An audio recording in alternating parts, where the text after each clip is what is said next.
जो सृष्टि काल में सर्ग शक्ति है, जो स्थिति काल में पालन शक्ति है और जो संहार काल में रुद्र शक्ति के रूप में रहती है, चराचर जगत जिनके मनोरंजन की सामग्री है।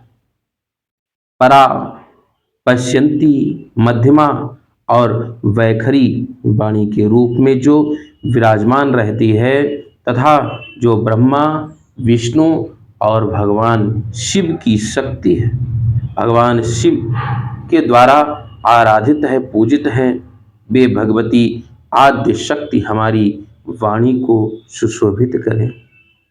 भगवान नारायण, नरश्रेष्ठ अर्जुन, भगवती सरस्वती और महाभाग व्यास जी को प्रणाम करके इस देवी भागवत नामक विजय गाथा का उच्चारण करना चाहते हैं। जय श्री राम, जय श्री राम, जय माता की। ऋषिगण बोले कि हे सूत जी, आप बड़े बुद्धिमान हैं, व्यास जी से आपने शिक्षा प्राप्त की है, आप बहुत वर्षों तक जीवित रहे। भगवान, अब आप हमें मन को प्रसन्न करने वाली पवित्र गाथाएं सुनाने की कृपा कीजिए। भगवान विष्णु के अवतार की पावन कथा संपूर्ण पापों का संहार करने वाली है एवं अत्यंत अद्भुत है। हम भक्ति पूर्वक उसका श्रवण कर चुके हैं। भगवान विष्णु की जितने भी अवतार हुए हैं सभी कथाएं हम सुन चुके हैं। भगवान शंकर का दिव्य चरित्र भी हम सुन चुके हैं और चरित्र के साथ भस्म और रुद्राक्ष धारण करने की महिमा तथा इसका इतिहास भी आपके मुखारविंद से सुन करके हम धन्य हुए। अब हमें वह कथा सुनाने की कृपा कीजिए, वह कथा सुनने की हमारी इच्छा है जो परम पवित्र है तथा जिसके प्रभाव से मनुष्य सुगमता पूर्वक भक्ति और मुक्ति का सम्यक अधिकारी हो जाता है, भक्ति और मुक्ति को पा जाता है। महाभाग, आपसे बढ़कर के संदेह निवारण करने वाला अन्य किसी को हम नहीं देखते, अर्थात तो कोई ऐसा नहीं है जो इन सभी विषयों को बता सके। आप हमें मुख्य मुख्य कथाएं कहने की कृपा कीजिए जिससे कलयुगी मनुष्य को भी सिद्धि प्राप्त हो सके। सूत जी महाराज कहते हैं कि हे ऋषि सुनो, तुम बड़े ही भाग्यशाली हो। जगत के कल्याण होने की इच्छा से तुमने यह बहुत उत्तम बात पूछी है। अतः संपूर्ण शास्त्रों का जो स्वरूप है, जो सार रूप है, वह प्रसंग विशद रूप से तुम्हारे सामने मैं उपस्थित करता हूं। सुनो। ऋषियों ने कहा कि हे महाभाग सूत जी, आप वक्ताओं में सर्वश्रेष्ठ हैं। वह पुराण कौन सा है और उसके सुनने से की कौन सी विधि है, कितने दिनों में वह कथा संपन्न होती है, इस कथा में किस देवता का पूजन किया जाता है तथा कितने मनुष्य पहले इस कथा को सुन चुके हैं और उनकी कौन कौन सी अभिलाषाएं पूर्ण हुई हैं, वह सब हमसे कहिए। किस किस ने इस कथा को सुना है, इस कथा को कितने दिन में पूरा किया जाता है, ये सारी बातें हमसे कहिए। सूची महाराज कहते हैं कि व्यास जी भगवान विष्णु के अंश अवतार हैं, पराशर जी उनके पिता हैं और सत्यवती उनकी माता है। व्यास जी ने वेदों को 4 भागों में विभाजित किया है और विभाजित करके उन्हें अपने शिष्यों को पढ़ाया, किंतु जो संस्कारहीन, नीच कुल में उत्पन्न, वेद पढ़ने के अनधिकारी और स्त्रियां तथा मूर्ख जन हैं, उन्हें धर्म का ज्ञान कैसे हो सकता है? यह चिंता उनके मन में जाग उठी। भगवान व्यास ने 4 वेद बनाए, वेदों के 4 विभाजन किए लेकिन उन वेदों का अधिकार सबको नहीं है, मूर्खों को नहीं है। बहुत से हैं जिनको नहीं है, तो उनको भी किस प्रकार से उनका कल्याण हो, ये चिंता व्यास जी के मन में जब उत्पन्न हुई, तब स्वयं मन में विचार करके उन्होंने उन प्राणियों के लिए जो धर्म से विमुख हैं, संस्कारहीन हैं, नीच हैं, वेद पढ़ने के जो अधिकारी नहीं हैं, उन लोगों के लिए पुराणों और संहिताओं की रचना की। 18 पुराणों की रचना करके उनको कि सबसे पहले किसे पढ़ाया? सूत जी महाराज कहते हैं उनको सबसे पहले मुझे पढ़ाया। महाभारत की भी कथा सुनाई। उसी समय भुक्ति और मुक्ति देने वाला श्री देवी भागवत नामक पुराण की रचना हुई।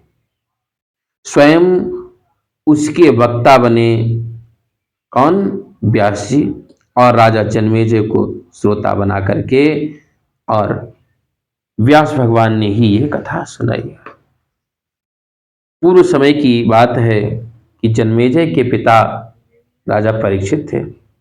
उन्हें तक्षक नामक नाग ने काट लिया था, जिससे उनकी दुर्गति हुई, और उस दुर्गति का निवारण करने के लिए जन्मेजय ने देवी भागवत सुनी। व्यास जी के मुखारविंद से 9 दिनों में इसकी श्रवण विधि संपन्न हुई। वे त्रिलोक जननी भगवती आद्य शक्ति का विधि पूर्वक पूजन करते थे।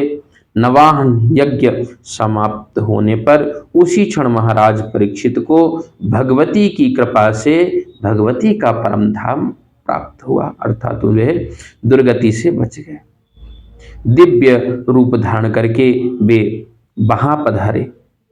पिता को परम धाम प्राप्त हो गया, यह देख करके राजा जन्मेजय को अपार हर्ष हुआ। उन्होंने मुनिवर व्यास जी की भली भांति पूजा की, और जो मानव भक्ति पूर्वक देवी भागवत की कथा सुनते हैं, सिद्धि सदा उनके सन्निकट खेलती है।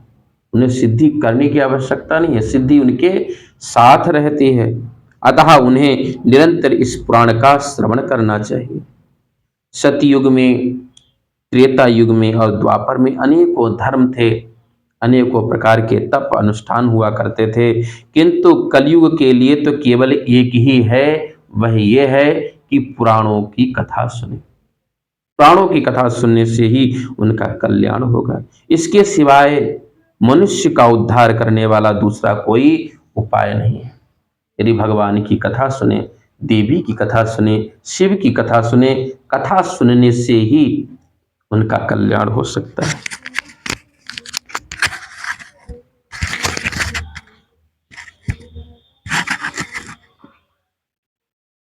कलयुग के मनुष्य धर्म और आचार से हीन, अल्पायु होंगे। उनके कल्याण के लिए भगवान व्यास ने पुराण संज्ञक इस अमृत रस का निर्माण किया है।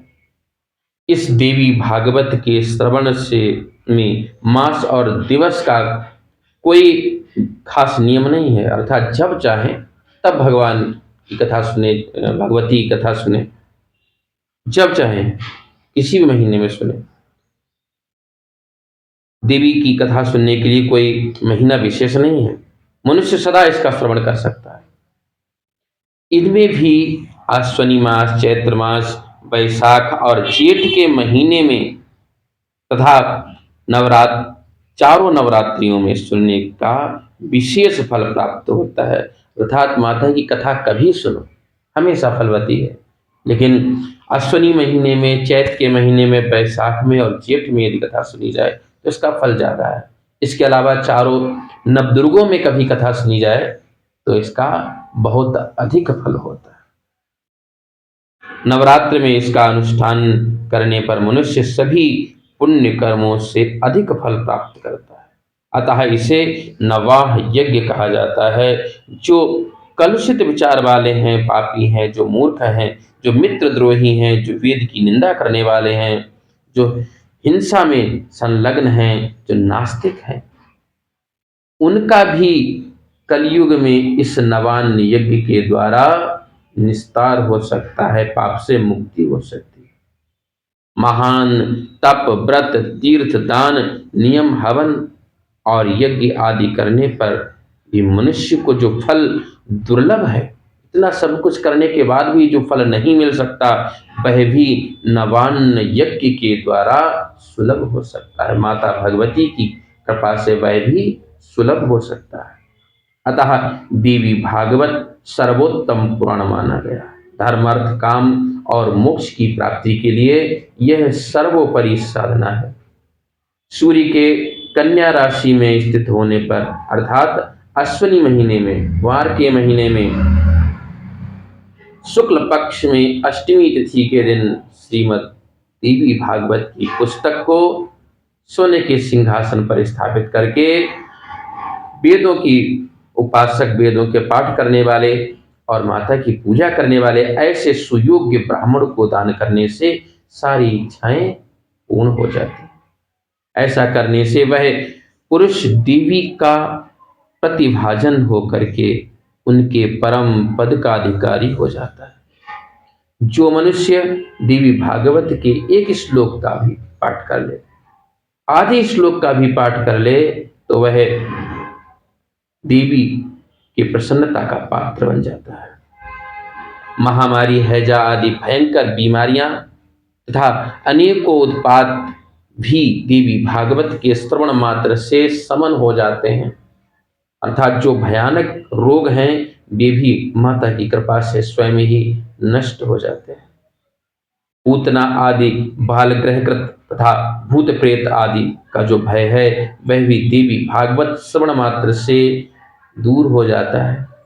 भूत प्रेत इत्यादि भी माता की कृपा पात्र के पास आते नहीं। भक्ति पूर्वक देवी भागवत का पाठ करें और श्रवण करें, उस मनुष्य को धर्म, अर्थ, काम और मोक्ष के फल की प्राप्ति होती है। श्री सूत जी महाराज कहते हैं कि भगवान श्री कृष्ण प्रसेन को खोजने के लिए गए थे। प्रसेन जिसके पास सिमंतक नामक मणि थी, तो उसको खोजने के लिए जब गए थे तो बहुत समय तक जब वे लौटे नहीं, तब सबसे पहले इसका अनुष्ठान किसने किया? वह भगवान श्री कृष्ण के पिता वसुदेव ने किया था। तब वसुदेव ने यह देवी भागवत पुराण सुना था, जिसके प्रभाव से उन्होंने अपने पुत्र को, श्री कृष्ण को पुनः प्राप्त करके आनंद लाभ लिया। जो पुरुष देवी भागवत की कथा भक्ति के साथ पढ़ता है अथवा सुनता है, भुक्ति और मुक्ति उसके करतलगत हो जाती है, अर्थात भक्ति और मुक्ति दोनों ही उसके पास आ जाते हैं। यह कथा अमृत स्वरूपा है। इसके श्रवण से अपुत्रवान को पुत्र प्राप्त होते हैं, दरिद्री मनुष्य को धन की प्राप्ति होती है, रोगी मनुष्य आरोग्यवान हो जाता है, रोग से मुक्त हो जाता है। जो स्त्री बंध्या है, जो काक बंध्या है या जो मृतवत्सा है, अर्थात जिसके संतान नहीं होती है, उसे बंध्या कहते हैं, जिसे बांझ भी कहते हैं, वह भी देवी भागवत की कथा सुनने से दीर्घ जीवी पुत्र की जननी बनती है। अर्थात जो स्त्री बांझ होती है उसे भी मैया की कृपा से पुत्र की प्राप्ति हो जाती है। जिसके घर में श्रीमद् देवी भागवत की पुस्तक का नित्य पूजन होता है, वह घर तीर्थ स्वरूप हो जाता है। वहाँ रहने वाले लोगों के पास पाप कभी टिक नहीं सकता। जो अष्टमी, नवमी अथवा चतुर्दशी के दिन भक्ति के साथ यह कथा सुनता है या पढ़ता है, उसे परम सिद्धि उपलब्ध हो जाती है। इसका पाठ करने वाला यदि ब्राह्मण हो तो वह प्रकांड विद्वान बन जाता है, यदि क्षत्रिय हो तो वह महान सूरवीर बन जाता है, यदि वैश्य हो तो प्रचुर धनाढ्य हो जाता है, और शूद्र हो तो अपने कुल में सर्वोत्तम हो जाता है। इसका अर्थ यह है कि देवी भागवत चारों वर्णों के लिए है। किसी भी पुराण में वर्ण विशेष की व्यवस्था नहीं की गई है कि ये पुराण केवल ब्राह्मणों के लिए है ये केवल क्षत्रियों के लिए। सभी पुराण चारों वर्णों के लिए। देवी भागवत में स्पष्ट लिखा है कि ब्राह्मण यदि है तो वह विद्वान हो जाएगा, यदि क्षत्रिय है और वह माता की पूजा करता है तो वह सर्वशक्तिमान हो जाएगा, और यदि वैश्य है तो उसे प्रचुर धन की प्राप्ति होगी, धनाढ्य हो जाएगा, और यदि शूद्र है तो वह सर्वोत्तम हो जाएगा, अपने कुल में सर्वोत्तम। अतः ये सभी के लिए है। तो जो भी माता की पूजा करते हैं, देवी भागवत की कथा सुनते हैं, उनकी सारी इच्छाएं पूरी होती हैं। बोली दुर्गा मैया की जय।